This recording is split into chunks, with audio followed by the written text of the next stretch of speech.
வணக்கம். என்ன தெரியுதுங்களா? 1982 ஆதிச்சநல்லூரில் முதுமக்கள் தாழி ஆராய்ச்சி பண்ணுறதுக்கு போயிருக்கும்போது உங்களை மாதிரியே இருந்த ஒரு கிராமத்தான் எங்களுக்கு ரொம்ப உதவி பண்ணான். அவன் இப்போ உயிரோடு இருக்கிறதுக்கு வாய்ப்பில்லை. நீங்கள் உயிரோடு இருக்கிறதுனால நீங்கள் அவனாக இருக்கிறதுக்கு வாய்ப்பில்லை. நீங்கள் யாருன்னு எனக்கு தெரியல.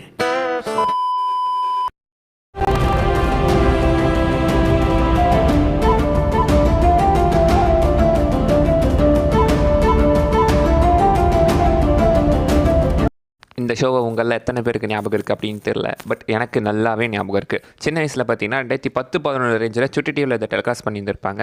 இந்த ஷோவோட பேர் டெட்லி, அதாவது இங்கிலீஷ் சீரீஸ். தமிழில் இதை பார்த்தீங்கன்னா சுட்டி டிவியில் பேய் ஃபேக்ட்ரி அப்படின்னு சொல்லி தமிழில் டப் பண்ணி ரிலீஸ் பண்ணியிருப்பாங்க.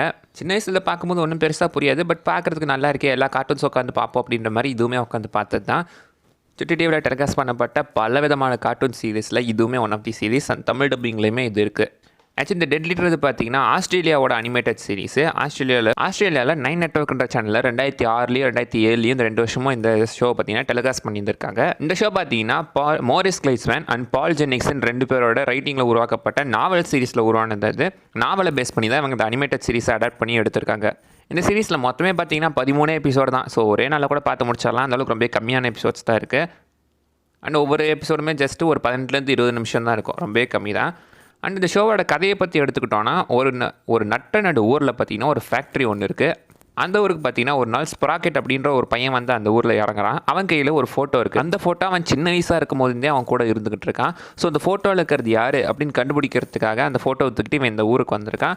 அந்த ஊரில் இருக்கிற ஒரு ஃபேக்ட்ரிக்கு போகும்போது தான் தெரியுது அந்த ஃபேக்ட்ரியோட லோகோவில் இருக்கிற பொண்ணும் இவன் ஃபோட்டோவில் வச்சுருக்கிற அந்த ஒரு பொண்ணும் ஒரே ஆளுங்க. ஸோ இது யாராக இருக்கும், நமக்கு இவங்களுக்கு என்ன சம்மந்தம் அப்படின்னு தெரிஞ்சுக்கிறதுக்காக இவன் இந்த ஊருக்கு வந்திருக்கான். அந்த ஃபேக்ட்ரிக்குள்ளே உள்ளே பார்க்கும்போது தான் தெரியுது அந்த இடத்துல ஒரு சயின்டிஸ்ட் ஒருத்தர் இருக்காப்புல. அந்த சயின்டிஸ்ட்டுக்கு ஒரு ஃபேமிலி இருக்குது, ஒரு ஒய்ஃபு ஒரு குழந்தை. அந்த சின்ன பொண்ணோட பேர் பார்த்தீங்கன்னா ஏமி. ஸ்பாக்கெட் ஒரு பக்கம் அந்த ஃபோட்டோவில் இருக்கிற லேடி யார் அப்படின்னு தேடிக்கிட்டு இருக்கும்போது இந்த பக்கம் பார்த்தீங்கன்னா ஏமி அவங்க அப்பாவுக்காக வெயிட் பண்ணிட்டு இருக்கா. அன்றைக்கி அவளுக்கு பர்த்டே.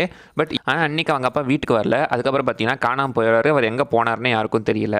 அதுக்கப்புறம் அவங்க வீட்டுக்கு பார்த்தீங்கன்னா 3 சின்ன பசங்க வரானுங்க. இந்த 3 பேரையுமே அந்த ஃபேக்ட்ரியிலேயே ஆல்ரெடி காமிச்சிருப்பாங்க. பார்க்கத்தான் சின்ன பசங்க, மோசமான பையனுங்க, எல்லாமே குட்டி கொஞ்சம் அஞ்சு மாதிரி தான் இருப்பானுங்க. பட் பண்ணுறது எல்லாமே பார்த்தீங்கன்னா பக்கா கிரிமினல் வேலை. இவனுங்க 3 பேரோட பேர், இவனுங்க சீரீஸில் பார்த்தீங்கன்னா தி டர்னர் பிராட்ஸ் அப்படின்னு சொல்லி மென்ஷன் பண்ணியிருப்பாங்க. இவங்க 3 பேரோட பேர் ஆர்சன், ஹில்டா, பர்னபாஸ் அப்படின்ற 3 பேர். இவங்க கூட ஒரு நாய்க்குட்டியுமே இருக்கும். ஆர்சன்ன்றதான் கிட்டத்தட்ட இந்த டீம் லீடர். அந்த ஃபேக்ட்ரியில் வேலை செஞ்சார் பார்த்தீங்கன்னா ஒரு சயின்டிஸ்ட்டு. அந்த சயின்டிஸ்ட்டை தான் இவனுக்கு 3 பேருமே தேடி இந்த வீட்டுக்கு வந்திருக்கானுங்க. வந்து பார்த்தா இங்கேயுமே அந்த ஆளை காணோம்.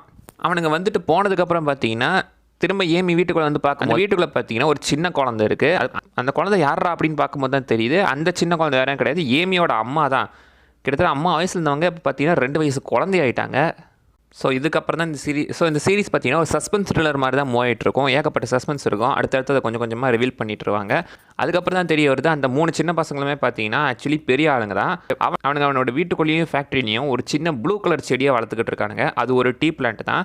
அந்த டீ பிளான்ட்டை வளர்த்தா அது ப்ளூ கலரில் ஒரு செடியாக மாறும். அந்த செடியில் வர இலையை டீ போட்டு குடித்தா நம்ம என்றைக்குமே இளமையாக இருக்கலாம். இந்த செடிக்காக தான் அவனுங்க அலைஞ்சிக்கிட்டு இருக்கானுங்க.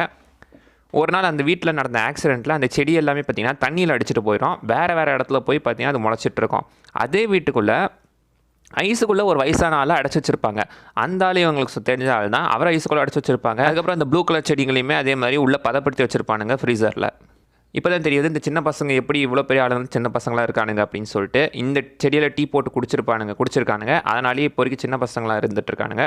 ஸோ எப்போவுமே இளமையாக்கணுன்றதுக்காக இந்த செடியை அவனுங்க வச்சுட்டு வளர்த்துக்கிட்டு இருக்கானுங்க. இதோட முடிச்சான்னு கேட்டிங்கன்னா கிடையாது. இதுக்கப்புறம் ஏமியோட அப்பா எங்கே போயிட்டாரு, ஸ்ப்ராக்கெட்டோட கையில் இருந்த அந்த ஃபோட்டோவில் இருக்கிற அந்த லேடி யார், இந்த 3 பேருங்க இவனுக்கு இருக்கானுங்க, இவங்களோட உண்மையான பேக்ரவுண்ட் என்ன, அண்ட் அந்த ஃபேக்ட்ரி எதை பற்றினது, அண்ட் இவனுங்க வீட்டுக்குள்ளே ஐஸ் கட்டிக்குள்ளே ஒரு ஆள் மாட்டிகிட்டு இருந்தானே அந்த ஆள் யார், இந்த மாதிரி ஏகப்பட்ட சஸ்பென்ஸை பார்த்தீங்கன்னா போக போக ரிவீல் பண்ணியிருப்பாங்க. இதுதான் இந்த டெட்லி அனிமேட்டட் சீரிஸ். உண்மையிலே ஆக்சுவலி பார்த்தீங்கன்னா இது ஒரு நல்ல கதை தான். நாவல்லேருந்து அடாப்ட் பண்ணியிருக்காங்க.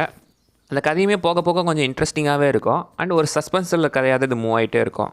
ஆனால் என்ன பார்த்தீங்கன்னா மொத்தமே 13 எபிசோடு தான். ரொம்ப சிம்பிளாக தான் இருக்கும். அண்ட் அனிமேஷன் வைஸ்மே பார்த்தா கூட அப்போ வந்து அனிமேஷன் இருந்தாலும் ஸோ இதுக்கு பெருசாக பட்ஜெட் போட்டோம் அப்படி இப்படிலாம் அனிமேட் பண்ணியிருக்க மாட்டாங்க. அந்த ஸ்டோரிக்கு என்ன வேணுமோ ரொம்ப சிம்பிளாக தான் அனிமேஷன் பண்ணியிருப்பாங்க. அண்ட் இந்த ஷோவை பார்க்கணும்னு நினச்சிங்கன்னா தாராளமாக பார்க்கலாம். யூடியூப்லேயே இருக்குது. நீங்கள் எங்கேயும் போய் டவுன்லோட் பண்ணணுன்ட்டுலாம் அவசியமே கிடையாது. இல்லை கூகுளில் போய் க்ரோமில் போய் லிங்க் தரணுன்ட்டோ இல்லை டெலகிராமில் லிங்க் தரணுன்ட்டுலாம் அவசியமே கிடையாது. யூடியூப்லேயே இருக்குது. தமிழ் டப்பிங்கில் யூடியூப்பில் அவைலபிளாக இருக்குது. 13 எபிசோடுமே இருக்குது. நீங்கள் பார்த்தீங்கன்னா ஒரே நாளில் பார்த்து முடிச்சிடலாம். அந்தளவுக்கு எல்லாமே ஷார்ட்டான எபிசோட்ஸ் தான். உங்களுக்கு இந்த ஷோ பார்க்குற ஆசை இருக்கா? அந்த ஷோ பார்க்கும்போது உங்களுக்கு சின்ன வயசு ஞாபகம்லாம் வருதா? எந்த மாதிரி இருக்குது அப்படின்றத கீழே கமெண்ட் பண்ண பார்க்கலாம். இந்த ஷோ உங்களுக்கு முதல்ல ஞாபகம் இருக்கா, பிடிச்சிருக்கான்னு சொல்லிட்டு கீழே கமெண்ட் பண்ணுங்கள். இந்த மாதிரி வேறு ஏதாவது ஷோ பற்றி பேசலாமா? ஏன்னா நான் ஒவ்வொன்றா இப்போ தான் அந்த பழைய அனிமேட்டட் சீரிஸ் எல்லாத்தையுமே உட்காந்து ரீவாச் பண்ணிக்கிட்டு இருக்கேன். வேறு ஏதாவது ஷோ பற்றி பேசலாமா அப்படின்றதையும் கீழே கமெண்ட் பண்ணுங்கள். ஆல்ரெடி பார்த்தீங்கன்னா நான் ஸ்கூபி டூ, டிராகன் பால், பென்டன், ஜாக்கி சானை பற்றிலாம் பேசியிருப்பேன். ஸோ வேறு ஏதாவது சீரிஸ் பற்றி பேசுனாலும் கீழே கமெண்ட் பண்ணுங்கள் சொல்லலாம். அடுத்த வீடியோவில் பார்க்குற வரைக்கும் பை பாய்.